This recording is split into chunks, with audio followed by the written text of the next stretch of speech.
नमस्कार दोस्तों।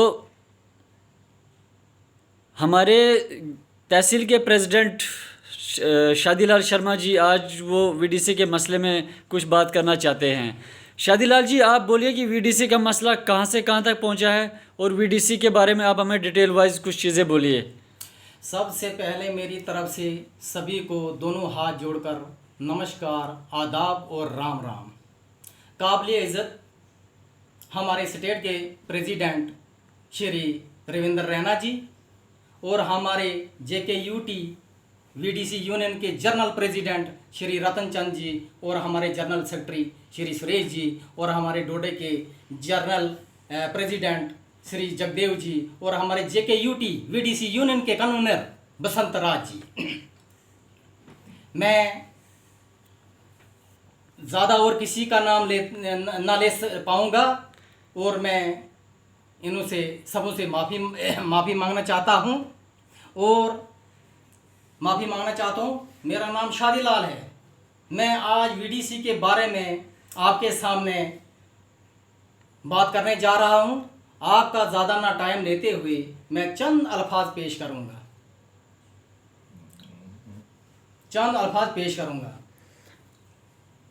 पहली बात तो यह है, जब मिलिटेंसी बड़े ज़ोर पर थी तो हमारे सिक्योरिटी फोर्सेस के जवान इन दूर दराज पहाड़ी इलाकों में टाइम से ना पहुंच पाते थे और ना उन इलाकों को अच्छी तरह से जानते थे, जिसमें हमारी सरकार ने 1996 में ये फैसला लिया कि हर दूर दराज इलाके के गांव में एक VDC तैयार की जाए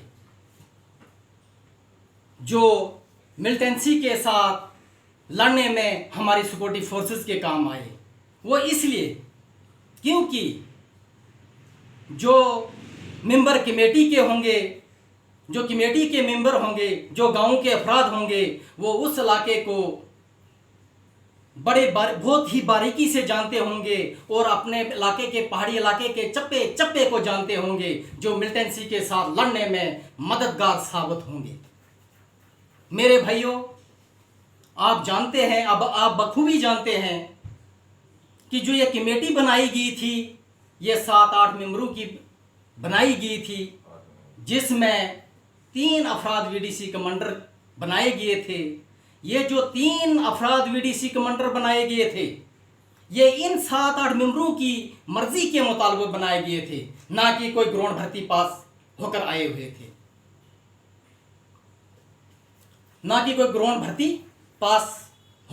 थे, मेरे भाइयों, मिलिटेंसी का बड़ा जोर था। उस वक्त ना पढ़ाई को देखा जाता था, ना ज़्यादा उम्र को देखा जाता था, सिर्फ एक ईमानदार VDC कमांडर को देखा जाता था कि जो इस तनख्वाह को लाकर अपनी ईमानदारी के साथ अपने VDC कमेटी में बांट कर दे देगा। लेकिन हमारे ये चंद ईमानदार VDC कमांडर इस तनख्वाह की लालच में आकर अपने बहन भाई बाप के गले में छुरी मार दी।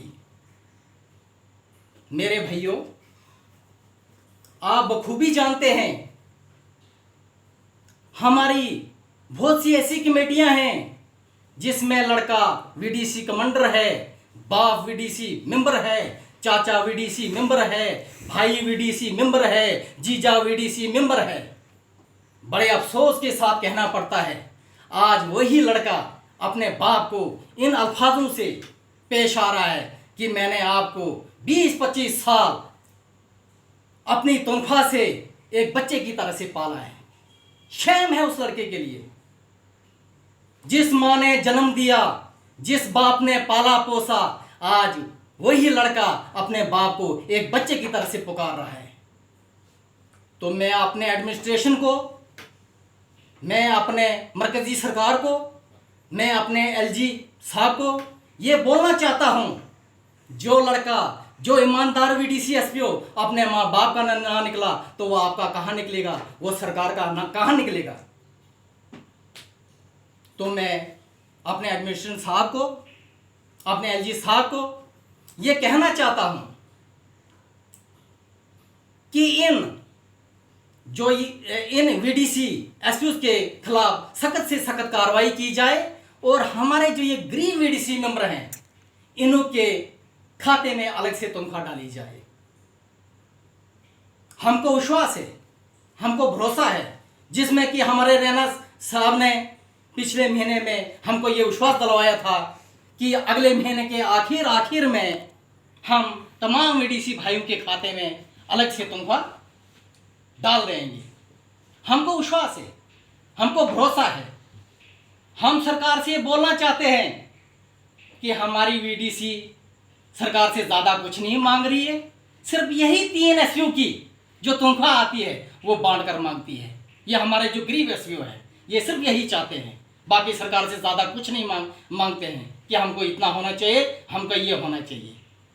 तो मैं अपने एडमिनिस्ट्रेशन से, मैं अपने रविंद्र रैना जी से, मैं अपने गृह मंत्री से, मैं अपने प्रधानमंत्री से बार बार ये बोलना चाहता हूँ कि उसके कानों में ये आवाज़ आए कि जैसे कृष्ण भगवान और सुदामे की आपस में दोस्ती और मित्री थी, वैसे ये आपके जो मेंबर हैं ये आपके मित्र हैं। ये जो हमारे वीडीसी मेंबर हैं ये सुदामे के रूप में भटकते भटकते भूखे प्यासे आपके इस महल तक पहुंच गए हैं। तो हमको विश्वास है कि सुदामे की जो झोली है वो खाली नहीं जाएगी, वो कुछ नहीं कुछ भरकर ही जाएगी। हमको ये विश्वास है, क्योंकि हमने आगे भी कहीं विश्वास देना है, हम उस भरोसे से हम आपके पास आए हैं। तो हम ये रिक्वेस्ट चाहते हैं। तो शादीलाल जी, आपसे मैं एक विनती और भी करता हूं कि आप बोलिए कि जो ये नॉन पेड कमेटी जो है, तो नॉन पेड कमेटी के कुछ हमारे ऐसे भी कुछ वीडीसी मेंबरान हैं कि जो कहते हैं कि हमारा कुछ नहीं बनेगा, हमारी कोई बात उठाई नहीं जा रही है। तो आप नॉन पेड कमेटी की भी बात उठा रहे हो कि खाली पेड कमेटी की बात उठा रहे हो? नॉन पेड के बारे में भी ये है कि उनको भी तनख्वाह दी जाए। जैसे हमने ड्यूटी दी है वैसे उन बेचारे नॉन पेड वालों ने भी ड्यूटी दी है। जब हमने गन उठाई है उन्होंने भी गन उठाई है, ना बेचारे वो कहीं बाहर जाने के हैं, ना कहीं वो किसी काम के ये लायक है, लिहाजा उनको भी ये तनख्वाह मिलनी चाहिए।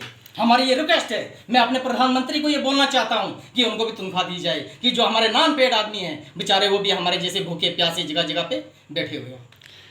ये थे हमारे शादीलाल जी, जिन्होंने अपना प्रस्ताव रखा। ये बहुत खुशी का टाइम है कि ये अपने प्रस्ताव इन्होंने अच्छे इस बारीकी से हर पॉइंट इन्होंने इसमें जो जाहिर किए हैं।